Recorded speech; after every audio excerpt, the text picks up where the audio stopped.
মালদা জেলার গঙ্গা ভাঙন প্রতিরোধ ও পুনর্বাসন ক্ষতিপূরণের দাবিতে 17 নভেম্বর মালদা রতুয়া ব্লকের বিলাইবাড়ি অঞ্চলের খাকচাবোনা গ্রাম থেকে গঙ্গা ভাঙন প্রতিরোধ নাগরিক অ্যাকশন কমিটির উদ্যোগে শুরু হলো এক ঐতিহাসিক জাথা।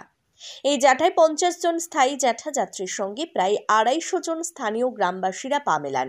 জাথা থেকে তারা আওয়াজ তোলেন, অবিলম্বে গঙ্গা ভাঙন রোধের বৈজ্ঞানিক পদ্ধতিতে স্থানীয় সমাধান করতে হবে, ভাঙনগ্রস্তদের পুনর্বাসন দিতে হবে, ভাঙনগ্রস্ত এলাকার এবড়ো খেবড়ো এবং বড় বড় গর্তযুক্ত কাঁচা রাস্তাগুলি অবিলম্বে ভরাট তথা মেরামত করে পাকা করতে হবে, ঝাড়খণ্ডের দখলে থাকা চরের জমি জরিপ করে বাংলায় অন্তর্ভুক্ত করার ব্যবস্থা করতে হবে, ভূমি ও ভূমি সংস্কার দপ্তরের 12 নম্বর ধারা করতে হবে। এদিনই জাঠার শুভ উদ্বোধন লগ্নে উপস্থিত ছিলেন জন আন্দোলনের কর্ণধর বিপ্লব ভট্টাচার্য, গঙ্গা ভাঙন প্রতিরোধ নাগরিক অ্যাকশন কমিটির সম্পাদক খিদির বক্স, গঙ্গা ভাঙন প্রতিরোধ নাগরিক অ্যাকশন কমিটির আহ্বায়ক মোশেরুকুল আনোয়ার, জন আন্দোলনের নেতা আতাউর রহমান, গঙ্গা ভাঙন অ্যাকশন কমিটির সদস্য আব্দুল্লাহ মুসলেহুদ্দিন, সাদিকুল ইসলাম, গোলাম মুর্তজা, আশিস মণ্ডল, সতীশ চৌধুরী প্রমুখ।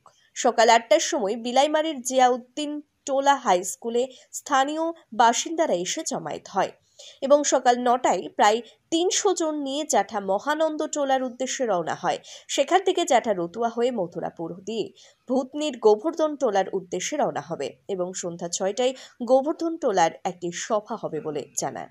আসলে এটা এখন সবাই জানে যে মালদা এবং মুর্শিদাবাদে এই ফারাক্কার কারণে গঙ্গাতে যে বিশাল ভাঙন হয়, সেই ভাঙনের জন্য এই রতুয়া থেকে আরম্ভ করে একদম শামশেরগঞ্জ অবধি মুর্শিদাবাদের এই পুরো প্রায় 140 কিলোমিটার এলাকা নদী তীরবর্তী যে মানুষ, পূর্ব প্রান্তে যারা পশ্চিমবঙ্গের মানুষ, তারা কিন্তু ক্ষতিগ্রস্ত হচ্ছে। বিঘার পর বিঘা জমি, মাইলের পর মাইল জমি চলে গেছে গঙ্গার বক্ষে। এবং যেখানটা আমরা দাঁড়িয়ে আছি আজকে এই বিলাইমারি অঞ্চলটা, এই অঞ্চলটা 25 বছর আগে তৈরি হয়েছে, 20-25 বছর আগে এটা তৈরি হয়েছে। এর আগে এইটা 20-25 বছর আগে ভাঙতে ভাঙতে 10 কিলোমিটার গঙ্গা এদিকে সরে এসছে শুধু এই এলাকাটাতে, এবং কোথাও কোথাও দেখা যাবে গঙ্গা প্রায় 15 কিলোমিটার সরে এসছে। এই মানুষগুলো কোনো পুনর্বাসন পায় না। আজকে এমন একটা জায়গায় দাঁড়িয়ে আছে, একদিকে গঙ্গা, আরেকদিকে ফুলারের মাঝে কোশি, এই তিনটে নদী মিশে গিয়ে এই পুরো অঞ্চলটাই কিন্তু পুরোটাই নদীর জল। ডিসেম্বর জাঠা কর্মসূচি শুরু করছি। আমাদের জাঠা কর্মসূচি রতুয়ার এই মহানন্দা বিলাইমারি থেকে শুরু হলো।